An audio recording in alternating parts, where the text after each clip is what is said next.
Alright. Okay. I don't know why they can't just answer you and say yes or no. That don't make no sense, but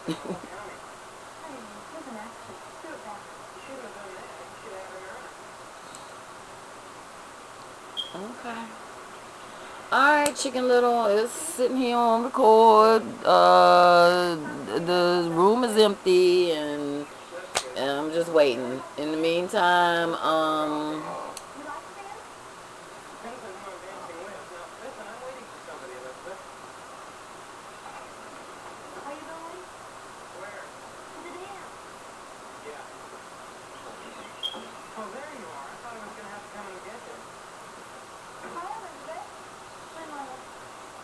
got it.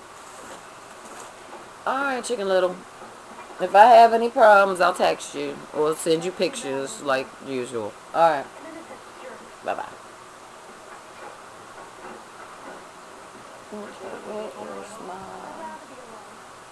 Here you go. You go in here so I don't lose you. I don't need nothing lost. No losing stuff. Good girl. Alright, so everything's set up. It's recording. I'm not putting my device on that soon because I don't know how long this meeting is going to be. I guess I can go to the bathroom.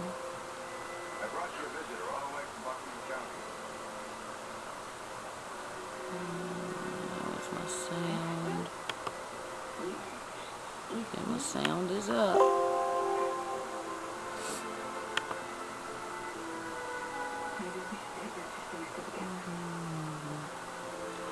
Participants, let me see. Alright. Caption reporting. I'm in there, no video, okay. And conference room. So we've got everything going on. Sound is on. I guess I can mute right now so they're not listening to me. You are muted. Okay, gotcha. So that's on mute.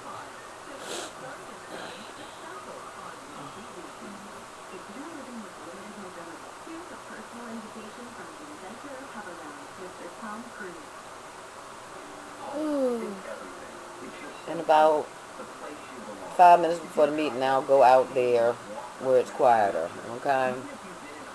So you can still check your stuff out.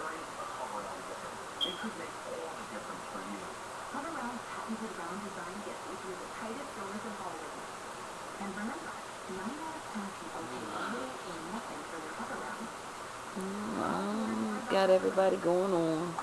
Huh? Well, come on, let's go take your medicine, Danny. You haven't been up either.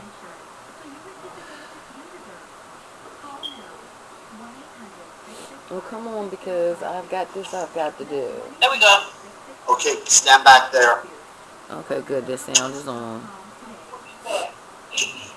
So does this mean that anybody that's logged in, they can hear us? Yes, yes. Testing, testing. Welcome to the Maryland Healthcare Commission. Can you hear me back there? Yes, I can. Please, please arrest the man that's coming in the door right now and escort him. Okay. Yeah, no, the meeting hasn't started, so testing. Nobody can see. Can you hear up here? Very well. Yeah. So HSCRC says you can't hear. Are there people on the line? No, no. The meeting hasn't started. It won't start until 1. Okay, I don't know who was. Somebody probably walked past the conference room and said something, but you can't. The mic wasn't on, so.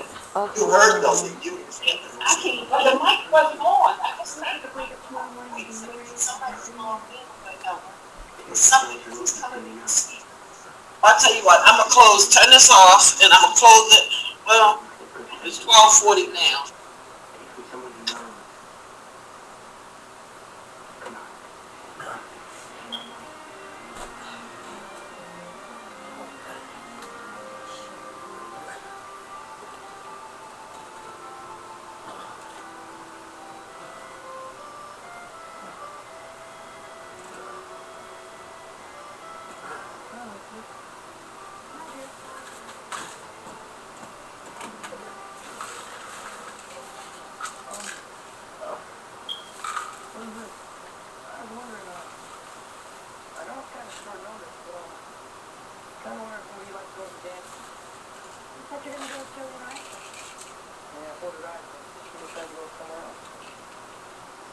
Well, I'm just thinking too, you know. I mean, you want to go to dance with Steve, but I figure you and me, we have this much fun.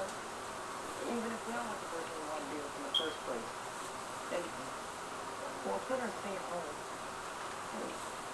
Well, we've always been friends. But just want to go on night. Sure. Great, then I'll see you tonight, huh? Great. Hey, thanks a lot. I'll see you later. Bye-bye, Elizabeth. Goodbye.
Well, things don't open.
Not today. Don't play that game with me.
Right now, not the time for me to be looking for that.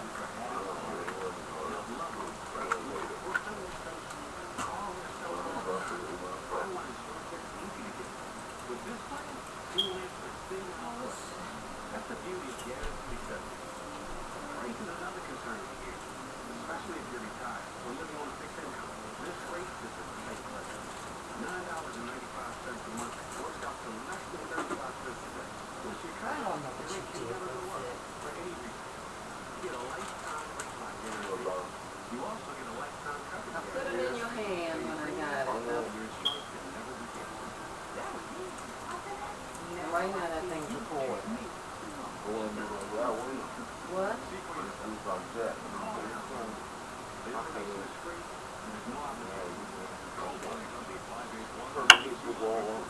I gotta do this.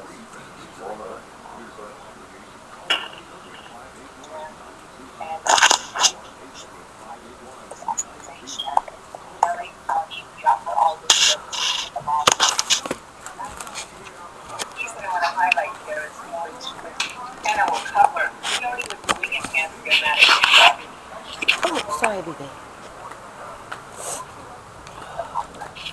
Your management to be able to move along the, and same, in an empire where it's going prior to, the January 1 Live Day, we were already doing community supports with different entities and also ECM.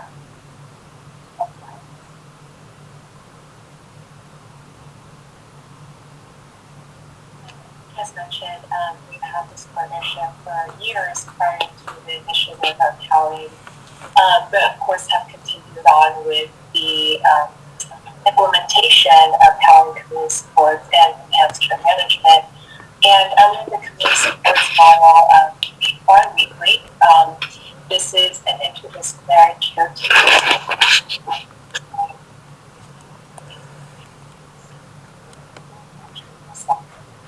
Runs our primary care doctor. We also have a family physician.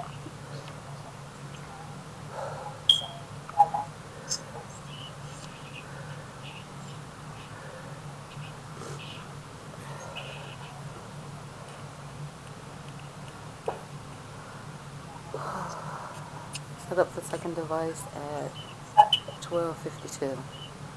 Has been receiving improvement in care sessions as we're trying to and that is enhanced care management.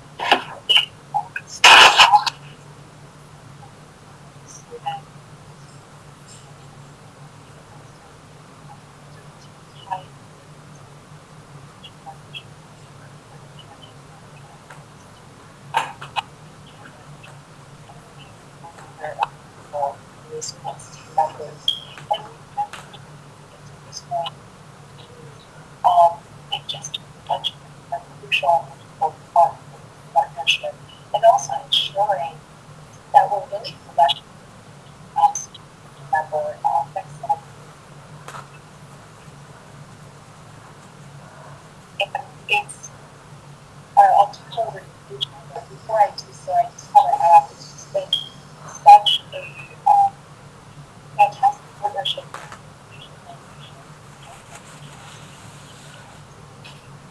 This is a necessary part of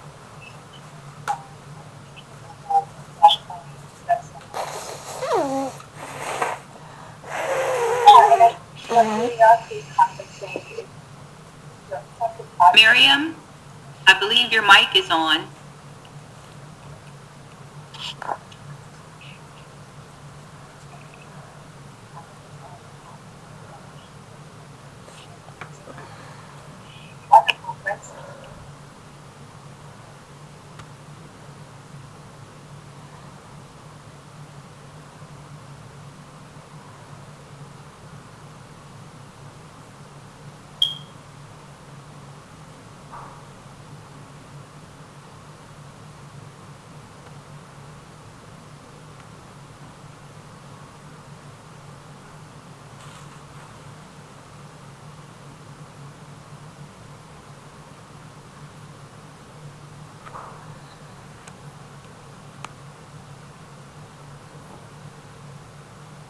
Like, I like it when I can figure it out.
Think of something.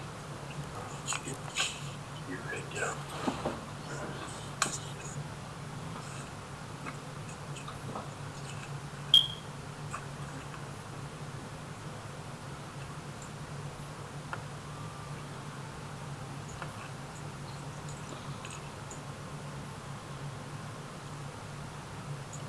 How are you, Marcia?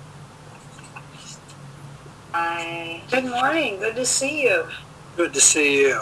I decided to stay home this one and zoom in like you, huh? Well, we got back late last night from a family trip to Italy, and Oh, did you go to Italy? Wow. yeah, it worked. And while we were there, they got rid of the requirement for a COVID test coming back, so that took a weight off everyone's shoulders, which was great. But Yeah, it was interesting. A quick story. I have a friend of a friend who was in Italy, Portugal, somewhere, mhm. and they both got COVID over there. Oh, Okay, yeah. and they got on an airplane and flew home with COVID Oh God. Oh boy. because there's not the requirement now, that you have to have a test. So that's the other side of that. That's a big deal. But it's a huge deal. Yeah. Everyone went over with, more medication than they needed and this, that, and the other Yeah. thing, just in case you were stuck. And, Right. But you're right. Then you could be sitting next to somebody who Yeah. has COVID. And I was amazed because they don't have the requirement for wearing a mask in airports or on planes anymore. That we were a definite minority in wearing masks in the airport. Yeah. Well, I had it for 2 weeks. I mean, I got it two and a half weeks ago myself. So. Oh, really? Yeah. I was fine, but I tested positive and stayed home and isolated and the whole bit. I mean, I just had a little sore throat and sniffles, but I definitely had it. Anyway, I'll mute. It's a different world now. It sure is. It sure is. In so many ways. Yeah. Good to see you. It's good to see you. Thanks. Maybe we'll all be together next time.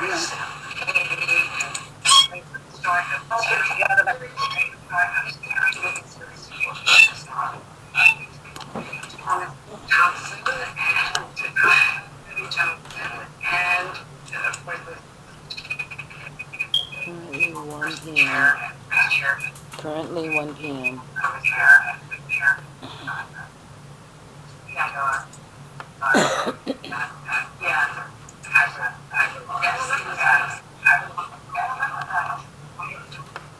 Can they hear us? As one of the commissioners. Commissioner Boyle, can you hear us now? Boyle, can you hear us now? Yeah, I can hear you. Oh, I'm good. here. Okay. Okay, good. Thank you. We just want to make sure you can hear us. Yep. Perfect. Thank you.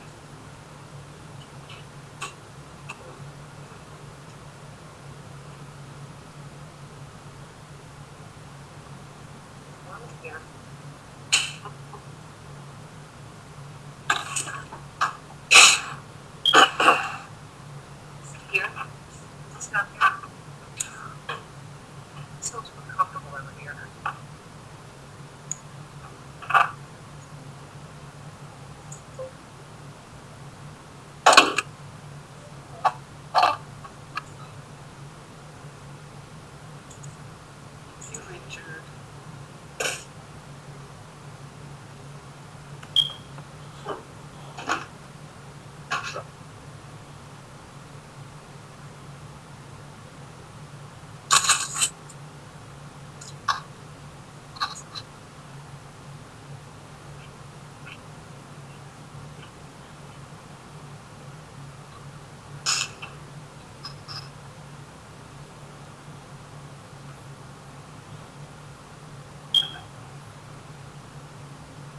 Hi, how are you? Good, how are you? Currently 49 Up front now? participants. I think so.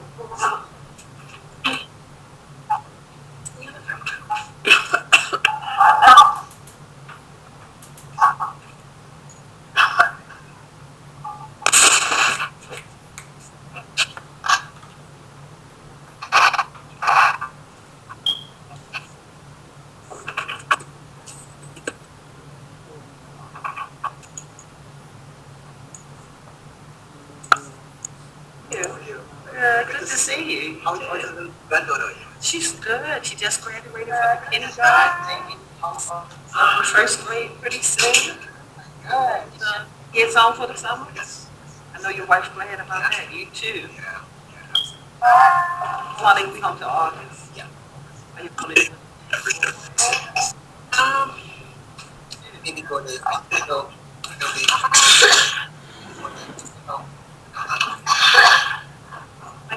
What would y'all?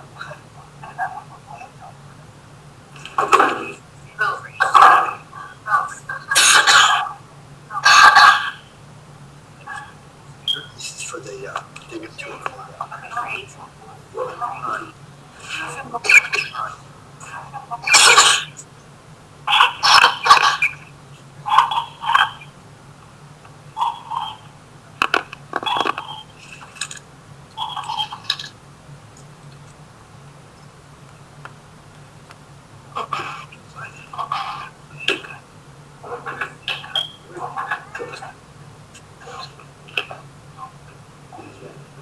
That should count.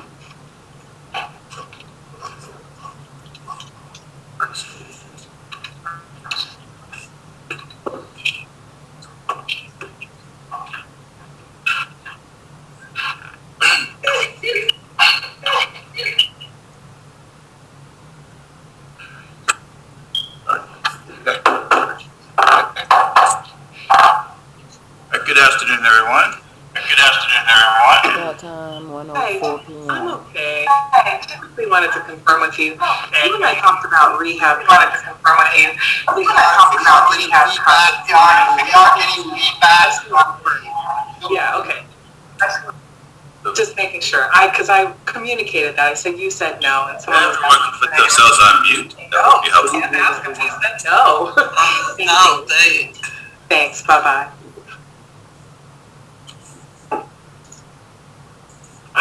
Okay, why don't we get started? If everyone on the phone could put themselves on mute. I want to welcome commissioners and members of the public. This meeting is Recording in progress.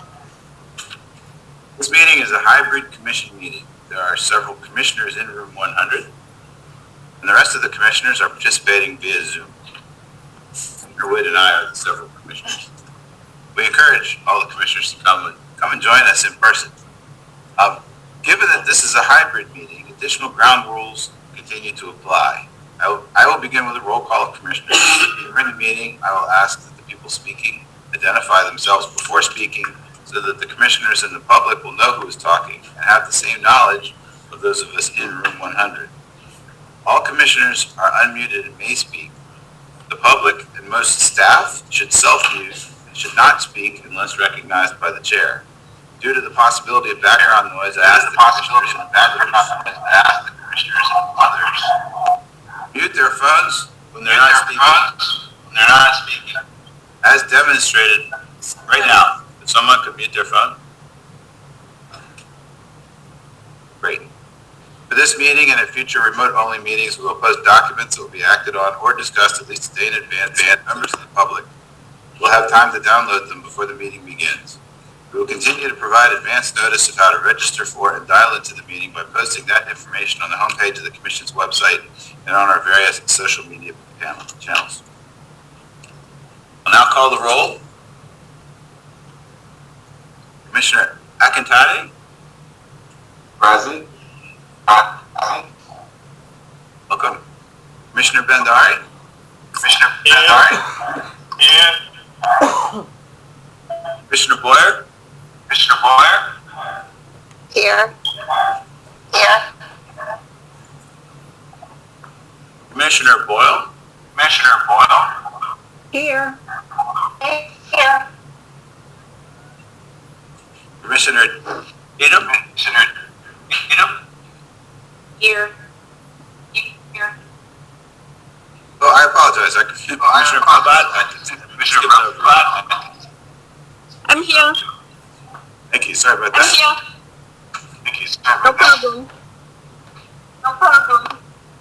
Commissioner Dorton? Here. Commissioner Dorton? Here. Commissioner Jensen? Here. Commissioner Jensen? Here. Just a time. Commissioner Metz? Just a time. Commissioner Metz? No, sir. Commissioner O'Connor? Commissioner O'Connor? Here. Commissioner O'Grady? Here. Commissioner O'Grady? Here. Commissioner Wang? Here. Here. There's some kind of echo. There's some kind of echo. There is. Do we have a way of isolating whose phone that is and kicking them off the line or something? I won't make a speech for the folks on the line, not the commissioners. I'm sure this is in the public. We've been doing this for about 2.5 years. It's a public meeting. I'm sure it's not the commissioners. Oh, there's nobody on. Everybody's muted. Yeah. But I think I said Commissioner Wang. I think I heard, and I see Commissioner Woods. I think we're finished. Commissioner O'Grady. I heard Commissioner O'Grady, and we can see him. So, is there anybody whose name I haven't called? I think I got everybody. Excellent. So, before we begin today, and it's a sad note and a happy one at the same time, I want to congratulate Commissioner Akintade on his appointment as Dean of the School of Nursing at East Carolina University in Greenville, North Carolina. I want to thank him for his service to Maryland. And we've seen over the past 2 years why East Carolina made a great choice for the new dean. I also want to congratulate Commissioner Cheatham on her selection as one of the Maryland Daily Record's 2022 influential Marylanders in healthcare. Well done. Finally, Governor Hogan has appointed Dr. Kenneth Buzinski to the MHCC. Dr. Buzinski is in private practice at Wellspring Family Medicine in Oakland, Maryland. Ken received his medical education at Penn State College of Medicine, his undergraduate education at the University of Virginia, where he graduated with high distinction and was a 2-year letterman in varsity football. He completed his residency at V.F. Christie Regional Medical Center in Wichita, Kansas. Dr. Buzinski is a staunch advocate for advanced primary care. His practice participates in the MDPCP, and he currently serves on the MDPCP Advisory Council. I also would like to introduce Caitlin Tepe. Am I pronouncing that correctly? Tepe. Caitlin Tepe, our new Assistant Attorney General. Caitlin has many years of experience in administrative law and has represented clients in Social Security, disability, Medicaid waiver, and forced medication cases. She most recently comes from Maryland Volunteer Lawyer Service, where she represented allegedly disabled adults in guardian proceedings. She holds a JD from the University of Baltimore School of Law, from which she graduated magna cum laude. Welcome, Caitlin. With that, we turn to our first agenda item, the approval of the minutes. Included in your packets are copies of the minutes from the May 19, 2022 public meeting of the Commission that took place in person and by video conference.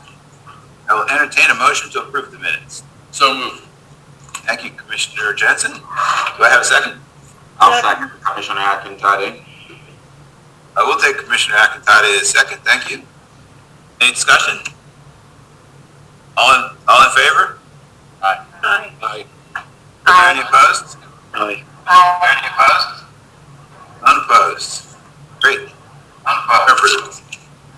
Chairman Sargent, would Yes, you sir. be kind enough to just give me just a couple of minutes just to make a short statement? You know, obviously this would be my last meeting with the commission. Absolutely. Well, thank you very much, sir. And it wouldn't be me if I didn't stop to acknowledge and give gratitude, I mean, at least for the opportunity. So first, let me appreciate you, as our chairman, and also former chairman, Dr. Pollack, my fellow commissioners, Ben Steffen, and the miracle workers, the Maryland Healthcare Commission staff, and everyone else who has made our work successful. I just wanted to say I've learned a great deal about how our work influences and impacts the state and also the local communities.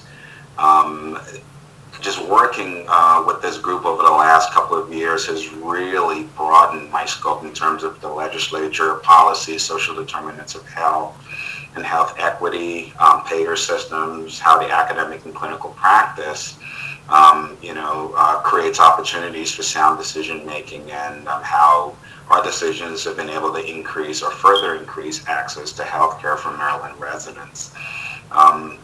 I also appreciate the opportunity to have been a voice for nurses and for advanced practice nurses over the last couple of years, and to have been fortunate enough to provide some expertise in the area of telehealth and cardiovascular health. So this is my last commissioners meeting, but I would love the opportunity, obviously, to stay connected, as I believe you're all excellent resources and potential collaborators. And if there's anything I can do to help us either individually or to collaborate with the commission, hopefully in future, I'll be a resident of North Carolina in about a couple of weeks. But please don't hesitate to reach out. I'd love to stay connected. But most of all, I just want to thank you for this great opportunity. Thank you, Commissioner. It has been a pleasure to have you on the commission. I've really valued your perspective with the workforce strife we had. We really do need a voice to speak to nursing on the commission as well, and it's been a great asset you've brought to us, and one that I hope we can find someone to replace in your absence. But thank you so much. I have second agenda item number 2, the updates. The commissioners have received the written updates from our centers. Commissioners, are there any questions on the written updates? Does the executive director have it? I'm sorry. I'm sorry, go ahead. No, sorry, I was muted, and I just figured out I'm unmuted now. I just want to ask Ben to comment. We've discussed this issue before, but on page 9, there's yet another acquisition, a comprehensive care facility that would likely have not received a certificate of need. And, just another comment on what the state is doing about this. And maybe there should be a way that the commission could be more involved. Welcome back, Commissioner Boyle. I really appreciate you attending the meeting today. First off, I know you've been on some travel, so back and immediately attending the commission meeting is much appreciated. So the commission, I think, as we emphasized, has limited ability to control acquisitions as long as those acquisitions do not involve a change in the services offered at the facility that's being acquired. In the 2021 session, there was some legislation passed that gave OHCQ some additional elevated oversight of acquisitions. We have met several times to talk about after the acquisition occurs what they might do,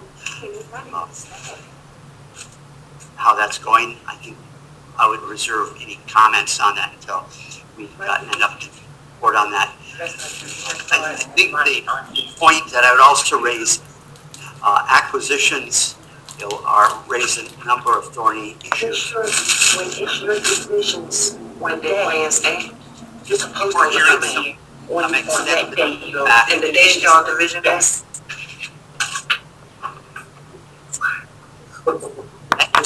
Someone is taking a call. I'm starting getting up slow. You're getting an echo in there.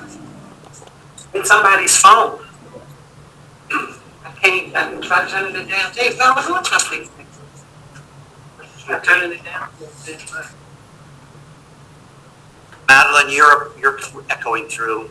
But as I said, the commission has limited authority when it comes to acquisitions. As We do ask for characteristics of the ownership group, which we can use to some extent to shine light on past performance. But unlike an application that comes forward through a CON process, which would be for either a replacement or expansion of You need any more, Mom? existing facility, do not require the applicant to demonstrate that on average their facilities perform at 3 stars or above. There is continuing discussion with some of the legislative leadership on what additional steps might be taken. The associations are interested in engaging further on this because they are aware that in today's marketplace, acquisitions are the vehicle through which organizations are evolving and changing rather than new constructions or modifications of existing facilities. So we have limited ability currently to affect these acquisitions. We push the authority to the extent we can. It's important to keep in mind that it's limited. Thank you. Are there any updates on the self-insured plans and welfare claims database? As many of you know, that about 5 years ago, the Supreme Court ruled in affirming a circuit court decision that self-insured plans were not required to submit information to state agency all payer claim databases. Up to that point, they had. It was thought in 2016 when the ruling came in that the Clinton administration, when they came into office in 2017, would move quickly to bring ERISA plans back into this requirement. Of course, the Trump administration was not nearly as interested in that, and it's continued up to this point. The No Surprises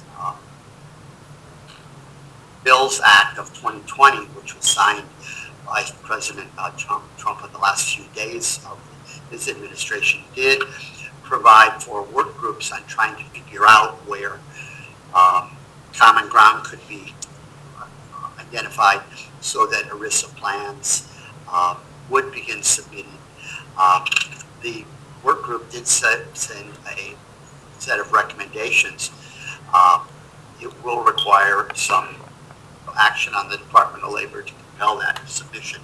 But right now, Maryland, like all other APCD states, only collects self-insured data from ERISA plans that voluntarily submit, of which there's but a handful. Is that right, Ken?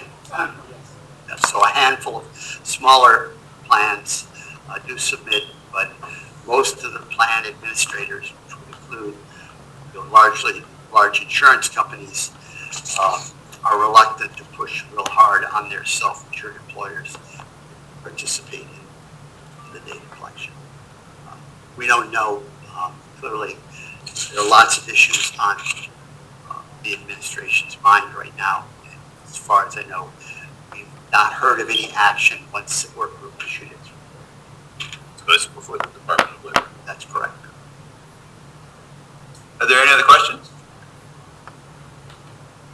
That we will move to agenda item number 3. So I do have a couple. Oh, I apologize.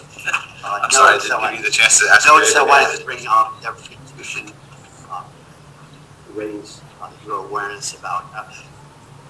And this update is going to be brief, but it covers all of our centers. The commission staff, led by Paul Parker, has been meeting with a team convened by the secretary and consultants from Berkeley Research Group to discuss future surge planning. As you know, 2 alternative care sites were established in 2020 at Laurel and Adventist at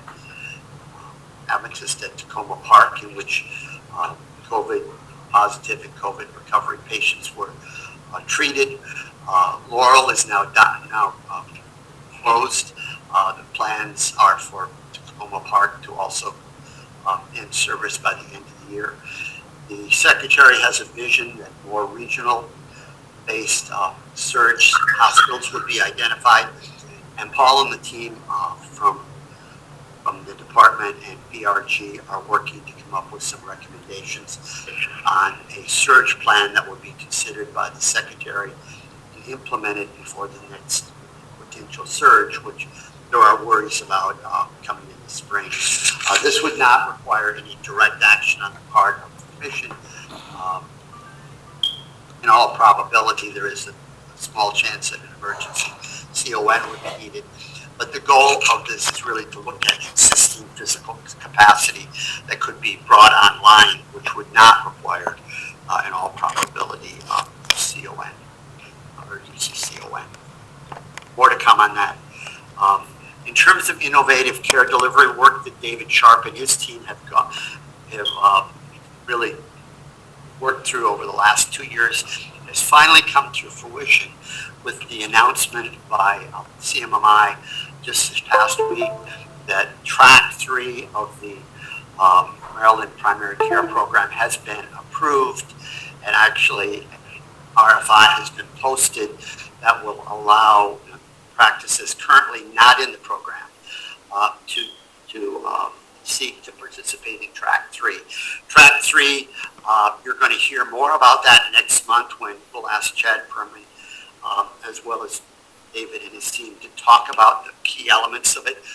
The struggle with this has been in part that this is the first program that had what we typically characterize as two-sided risk as part of the track, which means potentially more challenging for practices that will participate. The 500 and so practices now in the program through a separate vehicle will also be given a chance to go to track 3, and we think potentially up to 100 would be eligible to participate in this new track with two-sided risk. Significant enhancement of the program consistent with the directives that CMMI has given to the state about imposing two-sided risk on all of the innovative care models that the state and the federal government launch.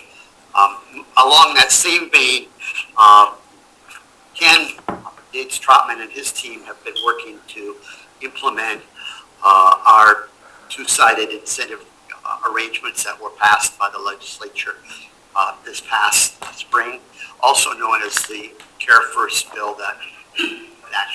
that engages all commercial payers and potentially some public payers in these arrangements that up to this point had not been participating permitted. Our role is to assist the state in monitoring the establishment of these two-sided programs.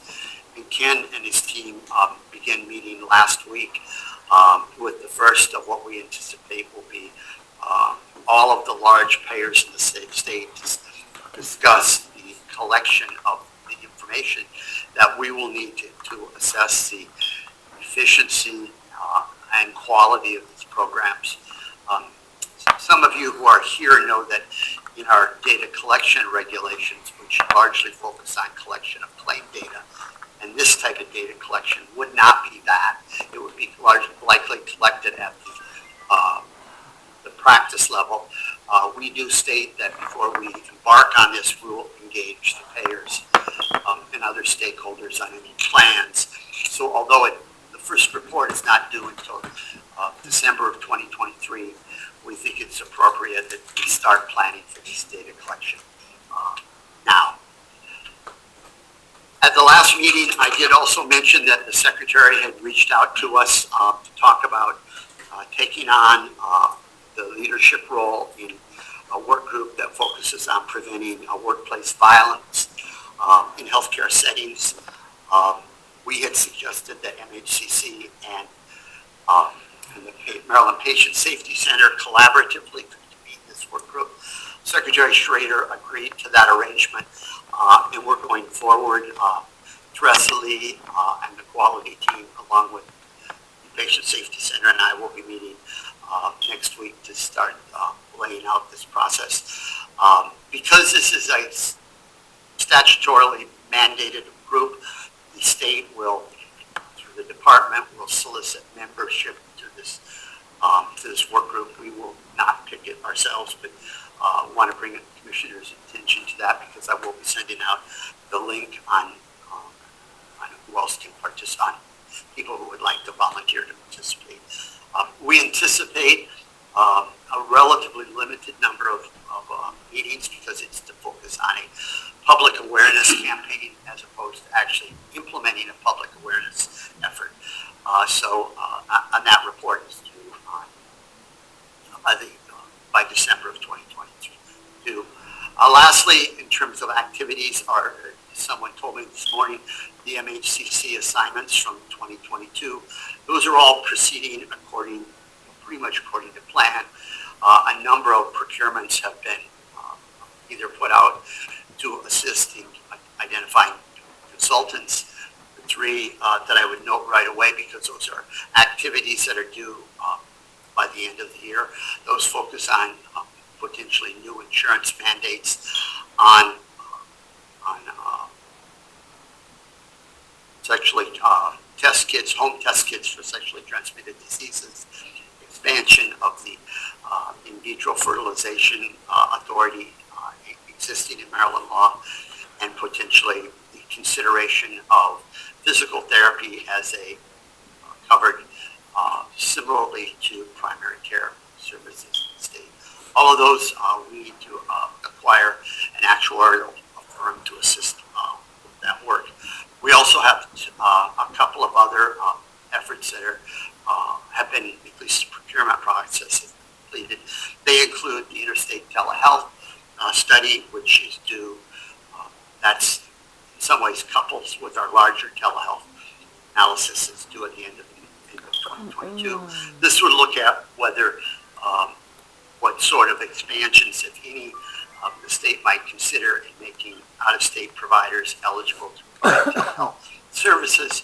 There's really a number of vexing issues here, including network adequacy questions, how out-of-state providers would be recognized if they're not through interstate compacts. We want to get a good handle on that, because some stakeholders are very interested in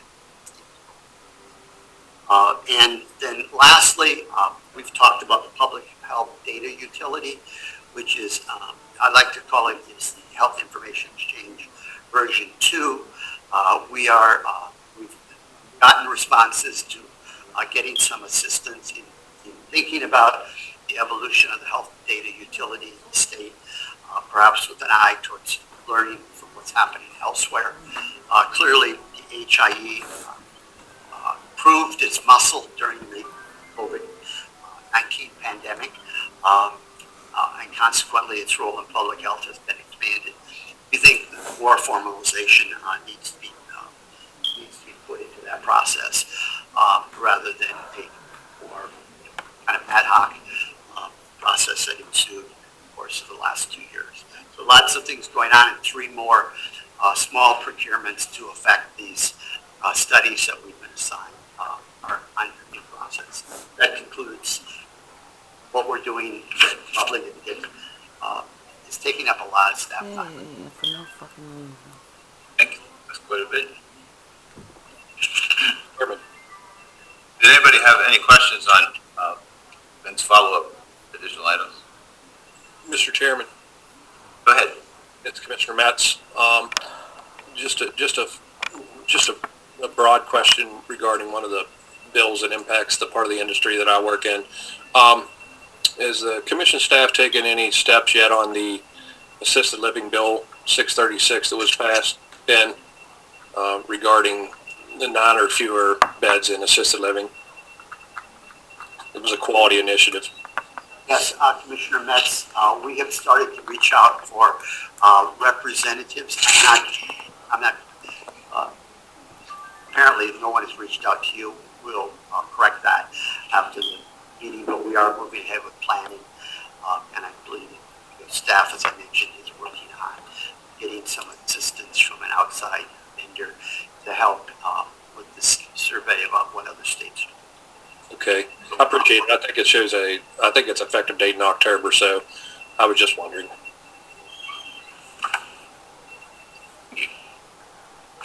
That, I will turn to agenda item number 3. This is Adventist Healthcare seeking a change in condition on the CON approved in December 2015 for the relocation of Washington Adventist Hospital to the new location in White Oak. Vinnie Hawk, CON Chief of the Health Facilities Planning and Development, will present the staff recommendation. Yes, thank you. Good afternoon, Mr. Chairman and Commissioners. We are here today to consider Adventist Healthcare's request to change a condition of a certificate of need approval in the relocation of Washington Adventist Hospital. A little background on this. In December of 2015, the Commission granted a certificate of need to relocate and replace Washington Adventist Hospital in Tacoma Park. Adventist Healthcare White Oak Medical Center opened in the new location in Silver Spring in Silver Spring in 2019. In that review, the City of Tacoma Park expressed concern about the impact of the relocation on access to health care for residents and affordable health care for the Tacoma Park indigent and uninsured residents. At that time, they asked the Commission to require Adventist to take all reasonable actions to mitigate the adverse impacts on Tacoma Park residents' access to health care. In response to the concerns of Tacoma Park, the reviewer in that application recommended that Adventist accepted the following condition.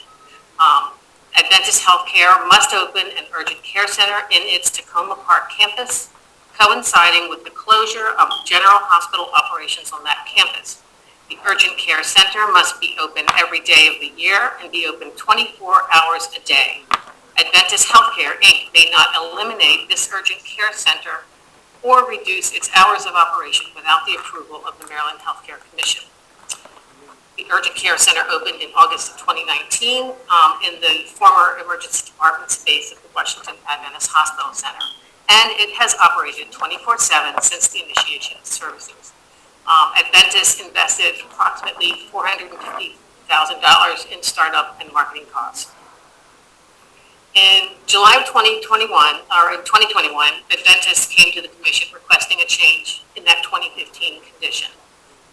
They wanted to reduce the operating hours from 24 hours to 12 hours per day, and that was based on the low volume visits as well as operational expenses. It was the round-the-clock staffing was very expensive, and it was resulting in significant operating losses at the urgent care center. At that time, they indicated that since opening, they have lost approximately $2.2 million in operating expenses. At the time the request was denied, Adventist was asked to engage with the representatives of Tacoma Park and to work out a mutually agreeable solution. At that time, a work group was formed. They met from January 2022 intensely until April 2022. The work group's efforts resulted in the proposal to replace the urgent care center with a primary care office with behavioral health counseling services.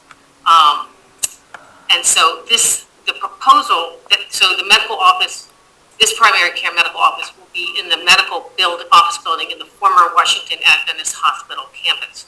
The full proposal that was presented to the Tacoma Park City Council is attached to Exhibit A. This was presented, as I said, in April 2022. Attached also to this recommendation is Exhibit B, which is Tacoma Park City Council's letter of endorsement. Adventist now proposes that the Commission change the original CON condition to state the following. With the closure of the urgent care center on the former Washington Adventist Hospital campus, Adventist Healthcare, Inc. shall open a primary care office with embedded behavioral health counseling in Tacoma Park as outlined in Exhibit A. Adventist Healthcare, Inc. may not eliminate these services without the approval of the Maryland Healthcare Commission.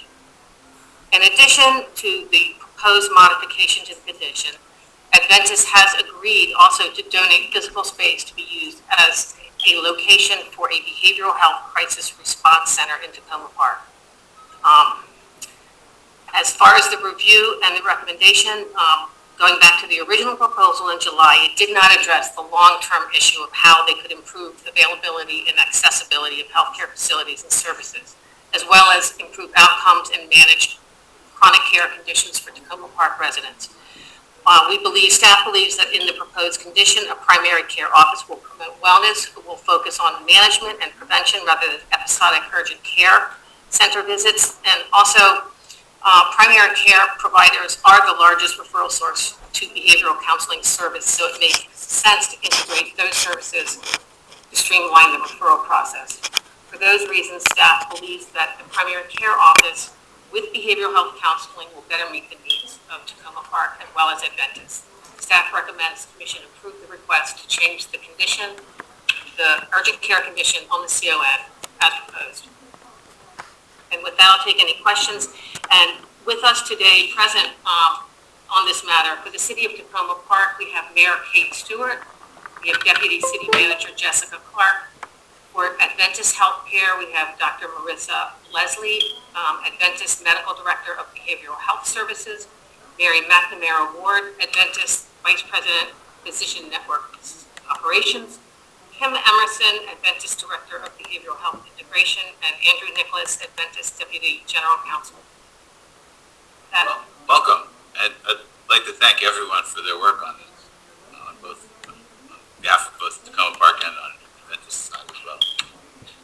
So why don't we start with a motion and then we'll give a chance for discussion and questions. Do I have a motion to replace the condition, existing condition with the condition outlined in the report? So moved. So moved. Commissioner Boyle? So moved. Commissioner Boyle? And Yes. a second? Yes. Second. Second. O'Connor. Okay, second. Commissioner O'Connor has second. With that, are there any questions? So we're picking up someone that maybe has someone you're on your phone. The echo's coming from, You're still, you're not muted. I'm still here. Mute.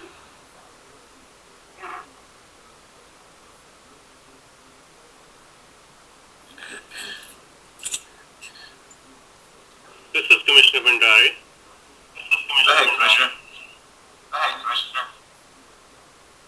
So I have some suggestions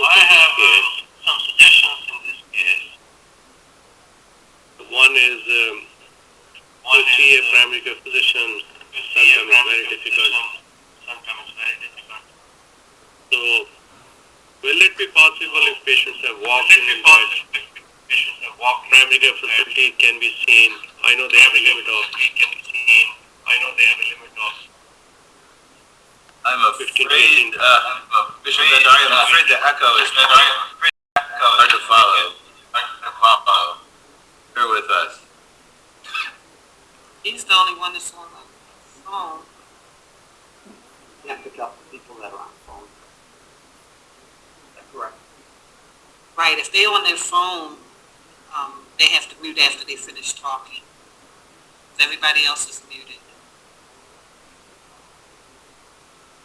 Can I start? Can you Can you hear me? Yes, You can hear me?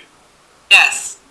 Okay, so the other problem may be if someone is connected on their phone and also their computer, they have to mute one or the other, otherwise it will pick up as an echo like we're saying.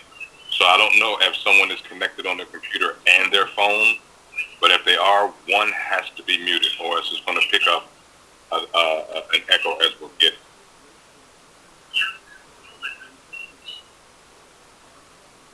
Now, I didn't, there were no echoes then when I was just talking, correct? Correct.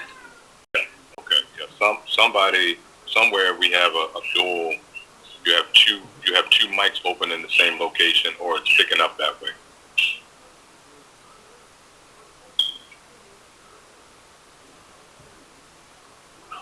The Commissioner, Bandari, I apologize. Can you start over? Yes. Is it better? It is better. So I was suggested, look at the primary care. I agree with what you're suggesting, but my only concern is, sometimes they have a limit of patients. They will be seeing about 15 or 18 patients, and many patients may be walk-in. Is it possible they can see walk-in patients because that is required many times in a primary care? That's one thing. Secondly, can they extend the hours of this clinic? I know that area very well.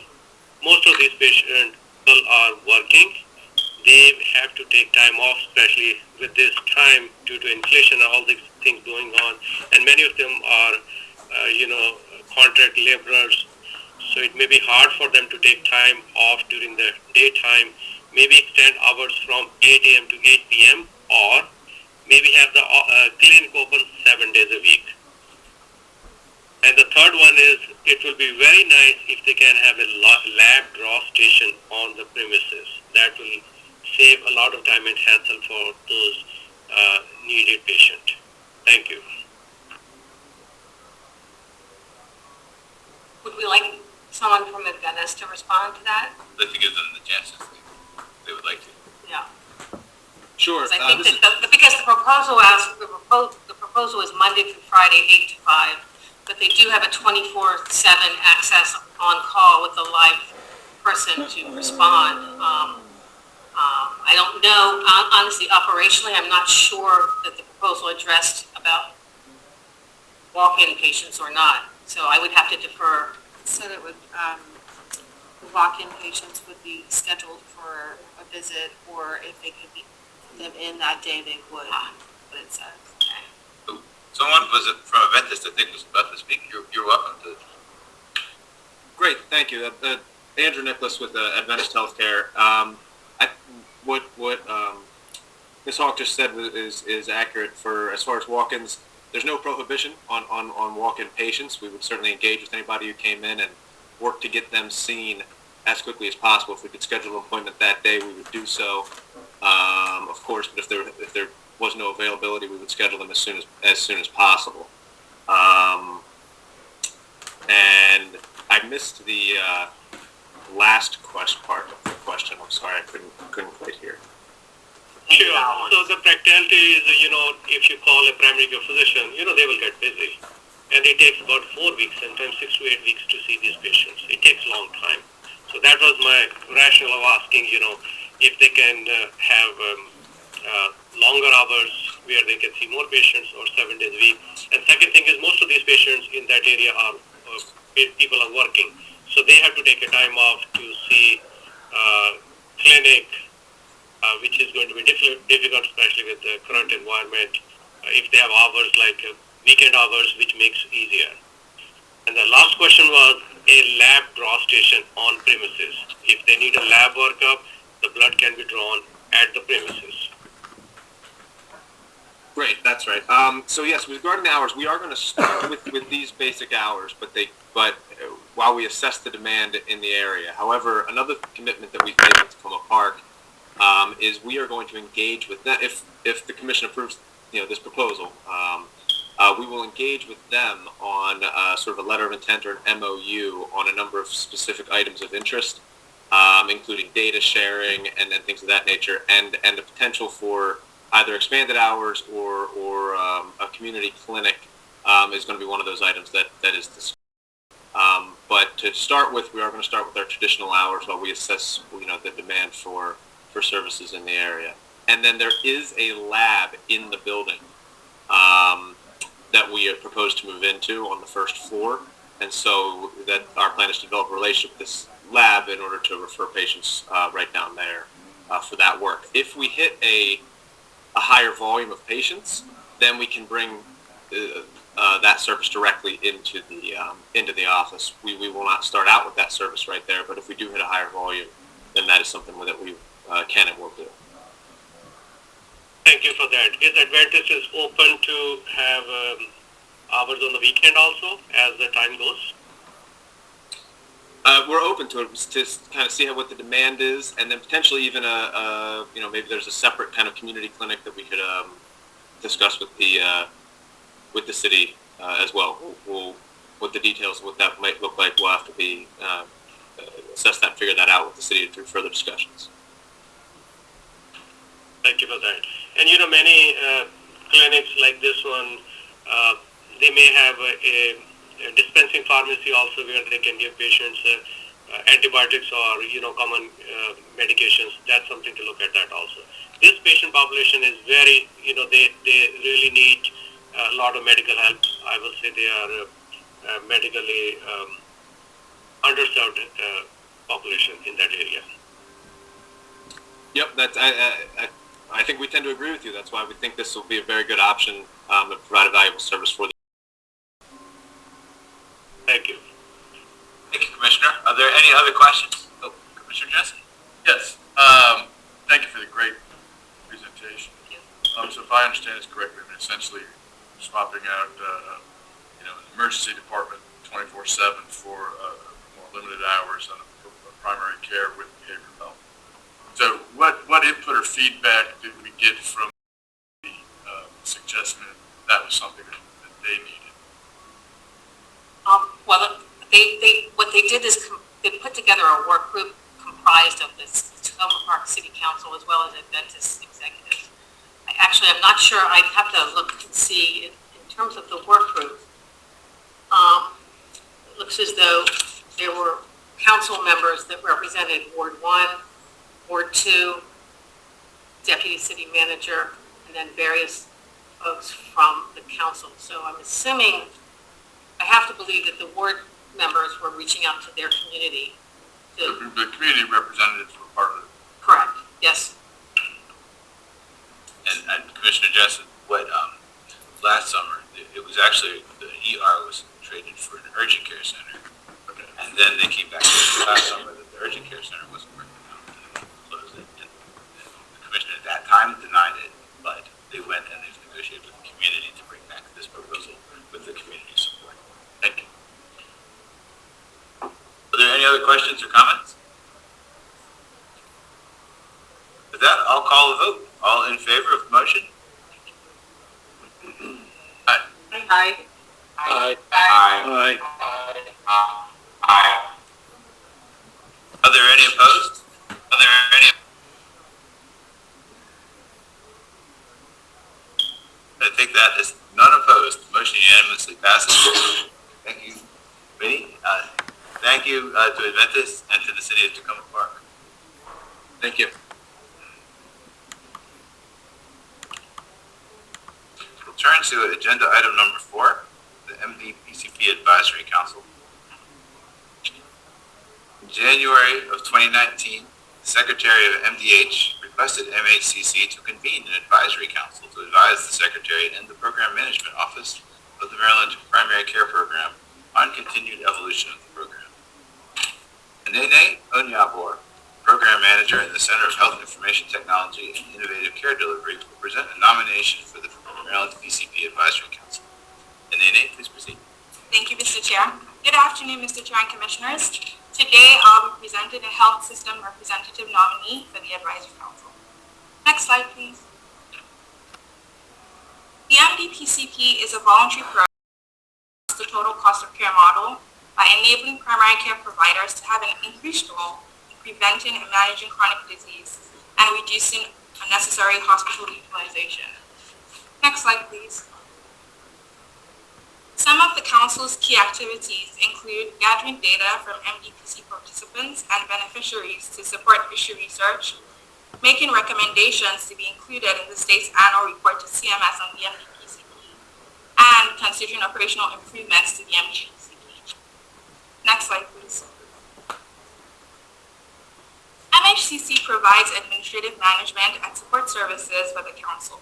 Staff responsibilities are convening the council, selecting representatives, and making recommendations and reappointments in collaboration with the Program Management Office and HSCRC.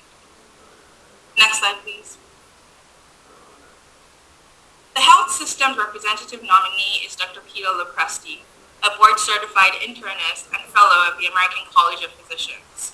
Dr. Lopresti was nominated for this position by Dr. Mohan Sufta, President and Chief Executive Officer of the University of Maryland Medical System. Dr. Lopresti was recently appointed as the Medical Director for University of Maryland Medical System's Population Health Services Organization, or PHSO. Beginning in 2020 and prior to his appointment as Medical Director, he served as Assistant Medical Director for UMS PHSO, sharing his time between his practice and the UMS PSO. Throughout his career, Dr. Lopresti has maintained an active practice in primary care internal medicine with a focus on care of the elderly and end-of-life care. Dr. Lopresti is a certified medical director for skilled nursing facilities and long-term care facilities, and has led several organizations as medical director, including Hartford Hospice, Bella Health and Rehab, and Chesapeake Medical Services. Next slide, please. We recommend that the commission approve the nomination of Dr. Lopresti. Next slide. Next slide, please. This table shows the current list of council members. I've come to the end of my presentation, Mr. Chair, and I'm happy to answer any questions. Great, thank you. Let's start with the motion, and then we'll have discussion. Do I have a motion to approve the nomination to the MDPCP Advisory Council? So moved. Commissioner Bhandari. But we'll take Commissioner Jensen has moved, and Commissioner Bhandari, you have seconded. How's that? Yes, sir. Thank you. Is there any discussion or questions by the commission? With that, even leaving a pause for the delay, we'll call the question. All in favor of the nomination? Aye. Aye. Aye. Are there any opposed? Are there any opposed? Motion passes unanimously. Twice.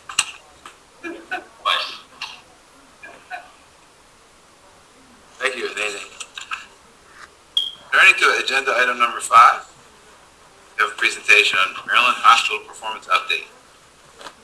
Courtney Carta, Chief of Hospital Quality Initiatives, will provide an overview of the Spring 2022 Leapfrog Group Hospital Patient Safety Grades for Maryland hospitals. Good afternoon, Commissioners. So as part of our hospital performance and evaluation program, we publicly report hospital quality and performance measures on the Maryland Quality Reporting Consumer website. But in addition, we also monitor Maryland hospital performance, different national rating and ranking systems. So today I'll be describing a few of these systems, and I'll give you an update on how Maryland hospitals are performing. Next slide, please.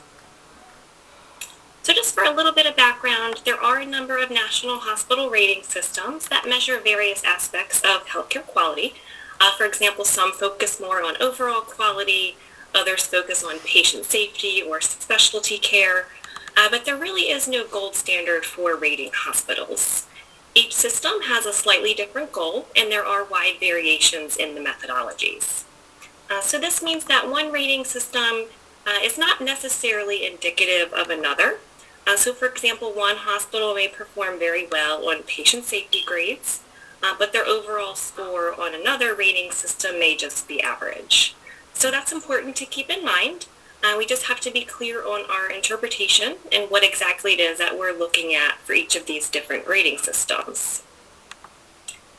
There are a lot of different rating and ranking systems. The list on this slide is not comprehensive, but these are some of the more well-known organizations that rate hospitals. So you've probably heard of Leapfrog or CMS or U.S. News and World Reports. And if you've ever gone into a hospital and seen plaques, or maybe you've heard on the news or advertisements that it's one of America's top hospitals or a 5-star facility, it likely comes from one of these national rating systems. Also, as I've kind of alluded to, the results are different. So you might see star ratings or letter grades or rankings or lists or percentages. The formats really do kind of run the gamut. So that's just a little bit of background on the rating systems themselves, but I do want to switch gears and talk about two specific rating systems that are bolded here, which are the Leapfrog Hospital Safety Grade and the CMS Overall Star Ratings. Next slide, please. The Leapfrog Group is an independent organization originally formed by large employers and payers with a focus on patient safety and performance improvement by holding hospitals accountable for preventable errors. So the Leapfrog Safety Grade uses more than 30 performance measures to calculate a single letter grade A through F, and the data comes from sources including CMS Care Compare and Leapfrog's own voluntary proprietary survey. Hospitals are graded twice a year, once in the spring and once in the fall. Next slide. Leapfrog began grading hospitals in 2012, but Maryland hospitals were actually excluded from those grades. Because we were a waiver state and we didn't participate in CMS payment programs, there wasn't enough publicly available data to calculate grades for Maryland. However, MHCC worked closely with Leapfrog, and we were able to use their methodology and HSCRC case mix data to be able to provide those calculations. And Maryland hospitals began receiving grades in the fall of 2017. So MHCC really was instrumental in this process. Next slide. So this slide shows some results. I wanted to show you where we started to give you a little bit of context about where we are now. So on the left graph shows our initial grades in fall of 2017. So Maryland is represented in yellow, and national results are shown in red. And I just compared the percentage of letter grades for Maryland to the nation. So results were pretty underwhelming the first go around. So we noticed there's a lot fewer A's and B's, but a lot more C's, D's, and F's compared to the national percentages. So we were definitely skewing in the wrong direction. Fast forward to spring 2022 on the right. These results were just released last month, so they're new. And you'll see that we do have more A's and more B's than we did initially, and fewer C's, D's, and F's. So there is some improvement at the state level, but we are still performing lower than the nation when we look at those A percentages. But however, these are just 2 points in time. This doesn't really tell the full story. So next slide, please. So this slide shows the percentage of A hospitals from every grading cycle since fall of 2017 for both Maryland and the nation. So I actually want to start in this middle column. You can see the percentage of A hospitals in the nation. Every single time is about 1/3. It doesn't change too much, so it's pretty similar. But if we move to the left, and you can see the percentage of A hospitals in Maryland, we started pretty low at 2%, and then we really peaked. We increased and then peaked in fall of 2020 to about 38%.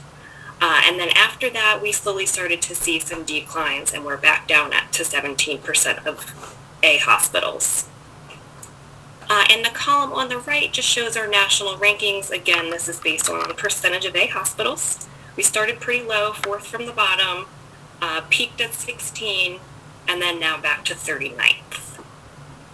I just also want to be clear, it's important to note these timeframes. These timeframes are retrospective. So that means that, for example, even though we maybe looked really great in the fall of 2020, when COVID was kind of still at its peak and hospitals were still really crowded, this grading cycle actually used data from 2019 and even before that. So since then, we've seen significant increases nationally in healthcare-associated infections. There was a JAMA article that was published about this in the fall, and we've also seen our own state HAI data reflect these trends too. And since these measures are included in the safety grades, the results really aren't that surprising.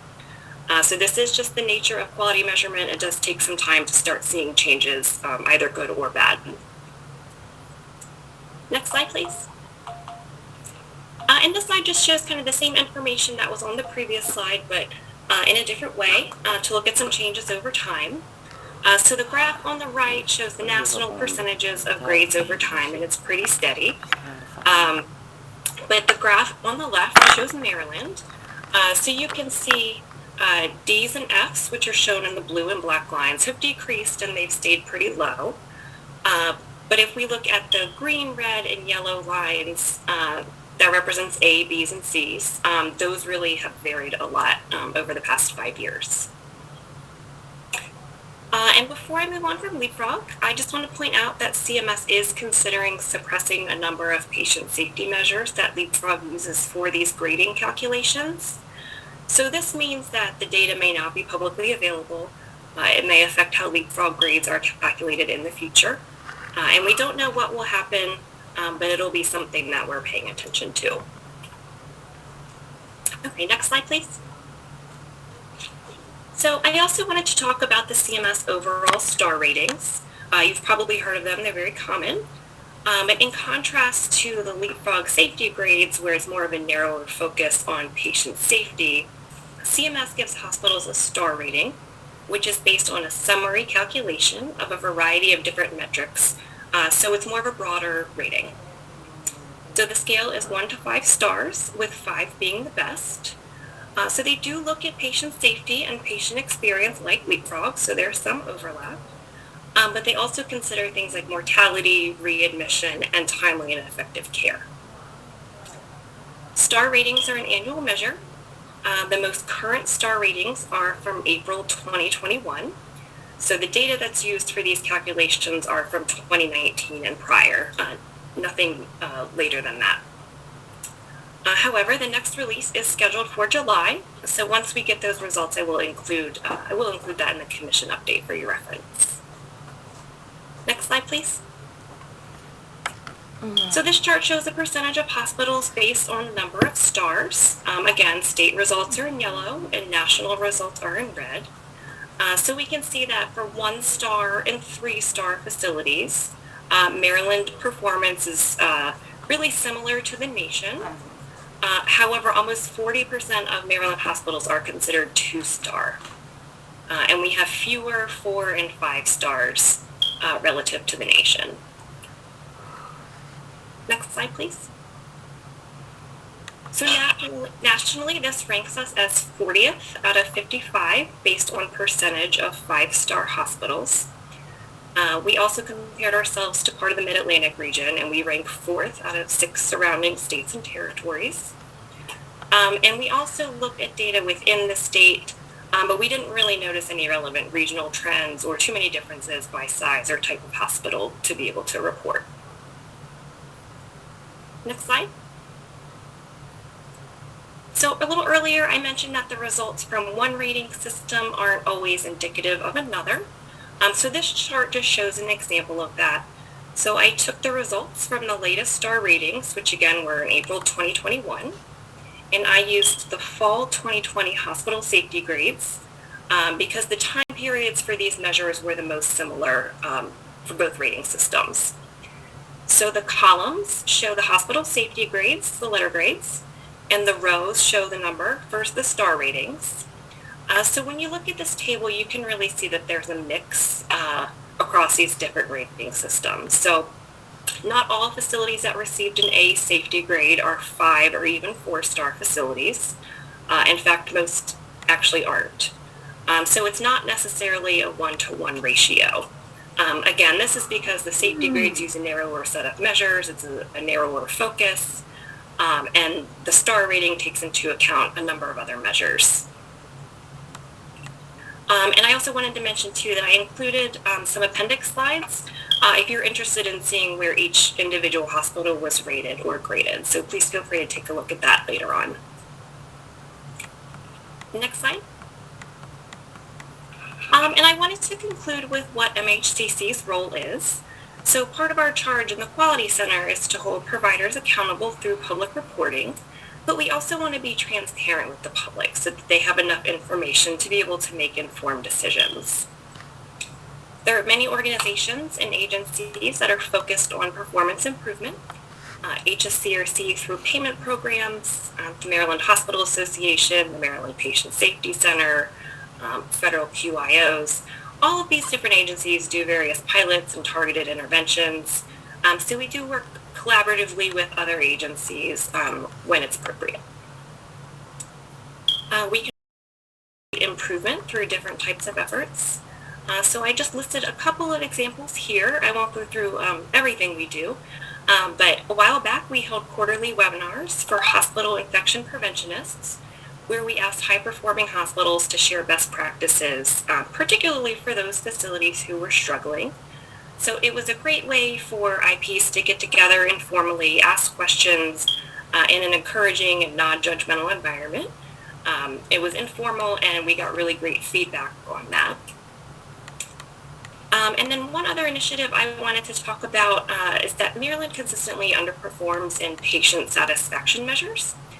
These are called HCAHPS measures, and these measures are part of the Leapfrog Safety Grade and the CMS star ratings.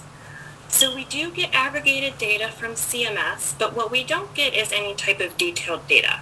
So it's hard to pinpoint where these patient satisfaction issues may lie. So one initiative we started is to collect detailed level data directly from hospitals so that we can begin analyzing to find out where we can improve as a state. For example, are there differences in patient satisfaction between race and ethnicity, or is there an issue with service lines or education? So there's a lot of different demographics we can get into, and we're looking forward to being able to share those results in the future. So with that, I will stop here, and I'm happy to answer any questions. Thank you, Courtney. I have a few, but I'm going to hold mine. I hope another commissioner will ask them first. Are there any commissioners with questions? Hi, this is Commissioner Boyle. No, Boyle, go right ahead. Yeah, thank you for a great report. You indicated you're analyzing some data, because my first question before you said that was, even though like in Leapfrog, there certainly have been improvements, but what are some of the main reasons why our performance is, but I would say so low? Yeah, it's a great question. And it's hard to kind of generalize. I think it varies by hospital. But I do think patient safety has been more of a priority, especially when this data is so publicized. So we saw those improvements once reporting began. And I think the decline it's related to now we're looking at data post-COVID. But I do think we can expect it to improve as there's more of a focus on patient safety because of these results of COVID. So it's kind of a long-winded way. I didn't really answer your question. I don't know exactly. I mean, I think it would take more analysis to get into those different areas. The calculations are a little complex. But I do have hope that we will continue to see some improvements. Commissioner Jensen? Just a comment, I guess, basically. Right, I've been looking at this type of data in previous roles for years. At a healthcare system where we had the ability to drill down on exactly, what floor on what day was getting what kind of score. One couple of things we found. One, some of these metrics, you don't really know what they're measuring. The U.S. News and World Report doesn't tell you how they come up with their scores, so that's a tough one. Some of these others, you can find out what's going on. What we found was that when it's measured and managed improves. So when we were able to, at a hospital unit level, say, there's incentives in place for better performance and you need to do this, things improve. A lot of it was process. When you go to the car dealership to get your oil changed, they tell you you're going to get a survey. I need you to give me a good score. You can drive a lot of them up just by being a little bit more aware of those types of things. And then we also found that it changed, depending on where you went and who the payers were. People who don't have insurance who come into emergency rooms and don't get treated as well tend to give you worse scores. But having said all of that, every year I look at these and I think, we spend a lot of money on healthcare in Maryland, and we're battling it out with, Mississippi and Alabama for the bottom of the barrel, and there's got to be ways for us to do better. I'm not sure exactly what our role here is in that, and we'll talk about that in our next session. But not so, like I said, a statement, not so much a question. But I think it ties to one of the questions I was going to ask is, what are we doing with this report next? And I'm sorry, Commissioner Dorton, I should have waited for you to ask that question, but I did it this time. What? So we do report the star ratings on our quality consumer site. The leapfrog grades we don't report. They are publicly available, but we don't report them because there are some implications, financial implications with using their logo and their data. So we don't do that, but we do, promote this kind of information on our social media sites to kind of get this out to the public. But we also share this information with HSCRC as well. So we work very closely with them on these results because they do look at this for their payment programs as well. Lady. To that point, do we have any direct report from us to the people who are providing the services to the hospitals and healthcare systems, and asking them, what are you doing about this? We don't ask them directly. So just we have done that periodically in the past, certainly when the first leapfrog report came out, where we knew the results were going to be not good because it was the first opportunity to report that. But on then Chairman Moffitt's insistence, we did have communications with the chair calling out hospitals to do better. There was some initial follow-up. More recently, as you can see, progress has been stronger. We haven't done that directly, but clearly these results definitely indicate backsliding. And I think the question would be, do we reach out to? There are a subset of hospitals on A's and B's throughout, a handful. There are also a handful that all done C's, D's, and F's throughout, and I think those would be the group that I would say, if you want to use this more pointedly, that would be C's, the ones that are consistently low, we call out. That sometimes includes, but I can't confirm this, some of our academic medical centers. And there are reasons for that too, why they wouldn't be able to qualify their results. I understand it, but it seems to me that it would be something worth exploring to listen, everybody in the hospitals is seeing these numbers, so it's not like information they don't have. So it would be helpful for us, perhaps, for the public to drive quality and patient safety and put a little more of a spotlight on saying, we're looking at it too. And you're right, I've seen those analyses where you're looking at who's getting good grades and who's getting bad grades.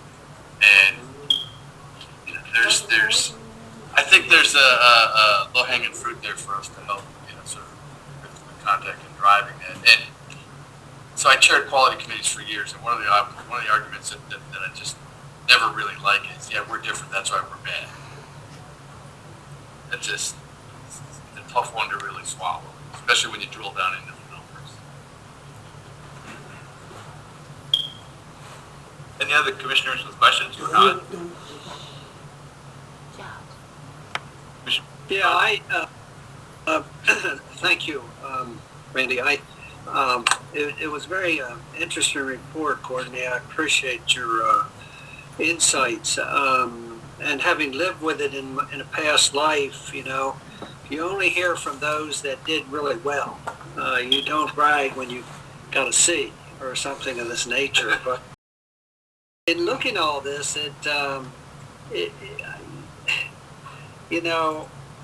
and I know you can't equate it, but it would be interesting, and there's no answer to this, as being the only state that has a controlled cost system. Whether or not there's any correlation or anything related to our fees and our costs and our profits and all those kind of things in regards to, how these results come out. But I know, and I was blessed to be on the positive side in most cases, and it appears that is continued in many ways. And you just sort of wiped your brow and said, thank you, that somehow I came out with an A or a B. But it is sobering to see where we are nationally. I would have thought we would have been much higher. I don't have an answer, but it's just an observation. Thank you. Yeah, thank you. And one thing I didn't mention is that but Ben did mention this, the high performers are consistently high performers. I think we had maybe 8 or 9 facilities who received an A like 8 times in a row. And the lower performers, the Ds, I think they've gotten a D every single time. And you see more of the variation. The Bs go to Cs or the Cs jump to Bs. But we do see the trend with those high performers, for sure. And perhaps there is, this is a competitive market, I understand that. But I know that within healthcare systems, what we've often done is taken high performers and had them share with low performers what they do to get better scores. And perhaps somehow, some way, there's an opportunity for us to facilitate some kind of conversation like that in a more formal level, because I know that it goes on an informal level. And what Courtney described is something that the Quality Center does. It's at the operational level.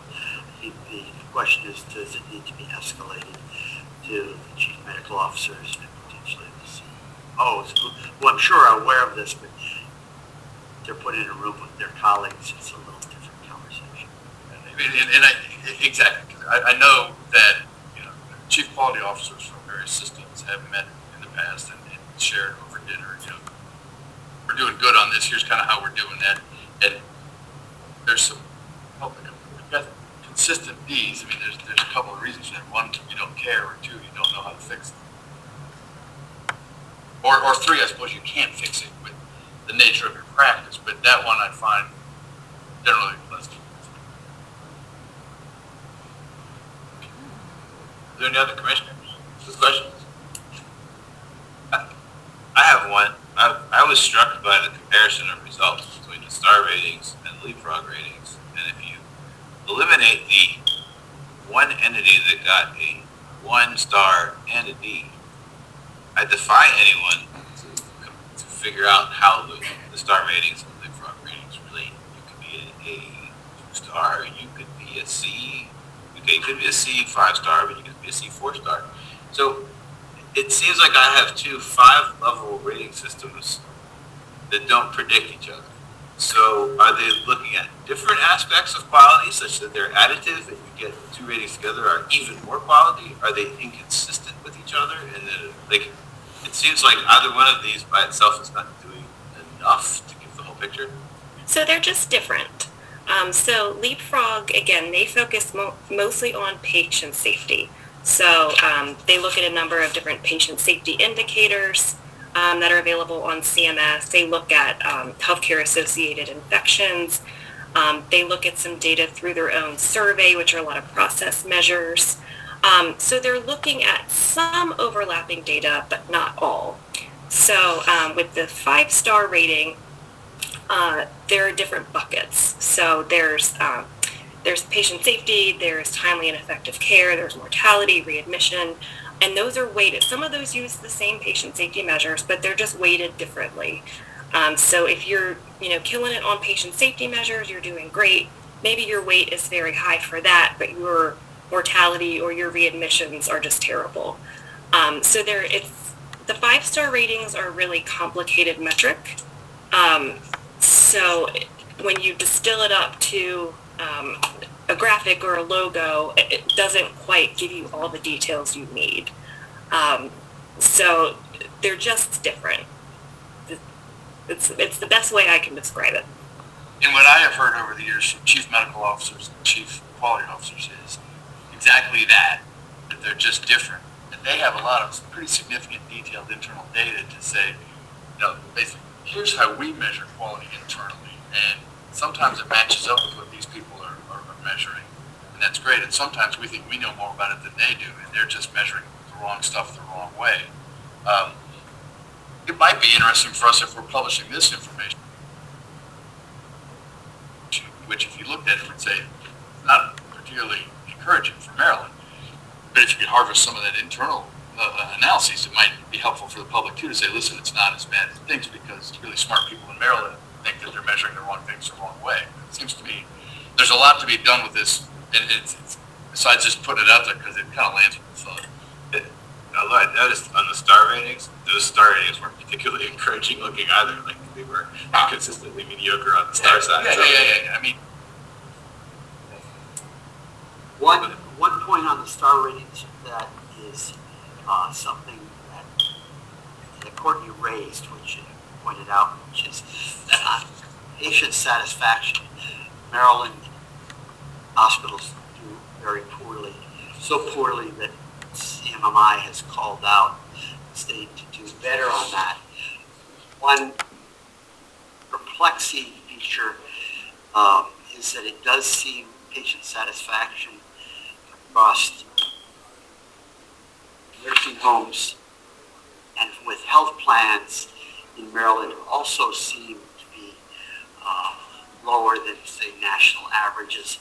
And is there some sort of East Coast more skeptical bias, or are our institutions just generally not delivering to people's expectations? No one's really drilled down in that, but it is a common finding that satisfaction measures for the state just don't perform as well. But CMMI is really calling this regular agency out to do more on that satisfaction measures, which sometimes internally health professionals or quality improvement groups, say satisfaction may be something that's material, and sometimes it's did someone talk, in a friendly way to me, and that really shaped my assessment. I think there's recognition, typically, that patient satisfaction means more than the bedside manner of the providers, clinicians, but it is something that we are being called out on by this federal government, which is been right. I'm just reiterate, Joe, that it seems that there might be, it's worth thinking about. Is it possible for us to get some gain for the citizens of the state of Maryland by having direct conversations with the providers who are being graded, in addition to talking to HSC?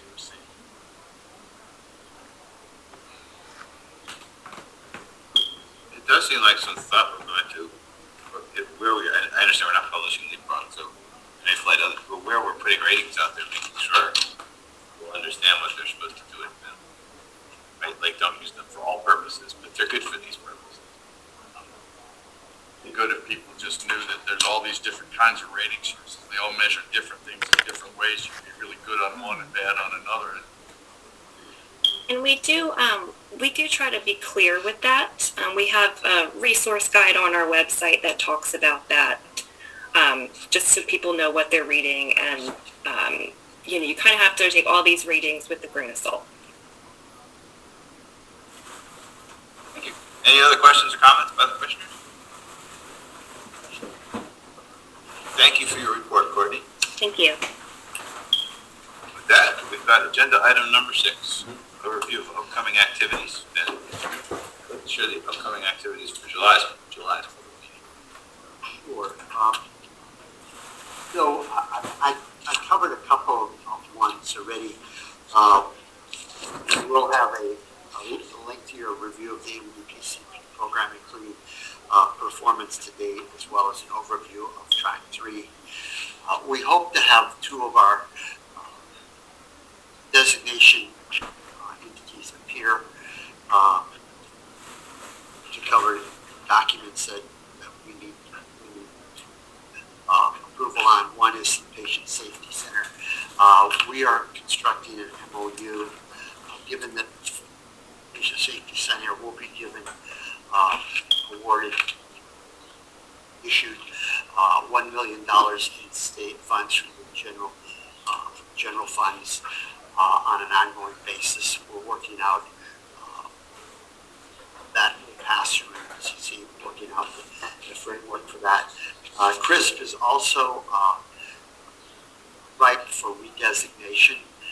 We hope to bring an overview of that to you in October as well.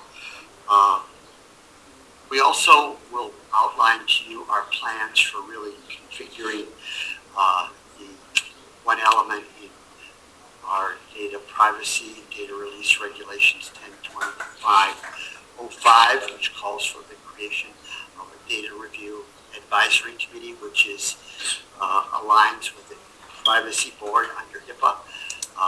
We need to put that into operation. We have reached out to stakeholders for nominations, and if commissioners have recommendations that they would like to make, please forward those to Mahi. I'll send out a note on that as well. But we're kind of want to overview that. Increasingly, data release has taken on some additional meaning as a result of the recent events at the department. The department is really, the state overall is paying a lot more attention to that. We want to be sure we're out front of that. We also will expect to bring before you one CON or quasi-CON action related to existing authorization. We may have other CONs that we'll keep you familiar with, updated on as we move forward. So typically, the July meeting is rather lengthy because you don't meet August, and the staff likes to get their money worth out of commissioners, covering things that would otherwise be pushed to July until September. But we'll be mindful of time as possible. We don't know what's going on with COVID. I hope that the wave will be cresting somewhat, and maybe we'll be in a little better place that way. This we'll have to see. Thank you, Ben. With that, I think we're finished. Do I have a motion to adjourn the public commission meeting? So moved. Commissioner Trent has made a motion. Commissioner Wood has seconded. All in favor? Aye. Aye. All right, So before everyone breaks, there is the educational meeting that is to follow. Why don't we give ourselves 5 minutes? And you should have all been sent another appointment. If you're in the room, you don't have to worry about it. If you're not in the room, please check your email because there is another registration for this meeting that's to follow. If you can't find it, please call me 301-717-7825. We'll get you straightened out. So, Chair's indulgence to resume it. Sounds good. We are adjourned. See you at 2:35. Your phone's not blowing up. It's That's what I was. So we're back. Recording stopped. Yeah, we don't have to go anywhere.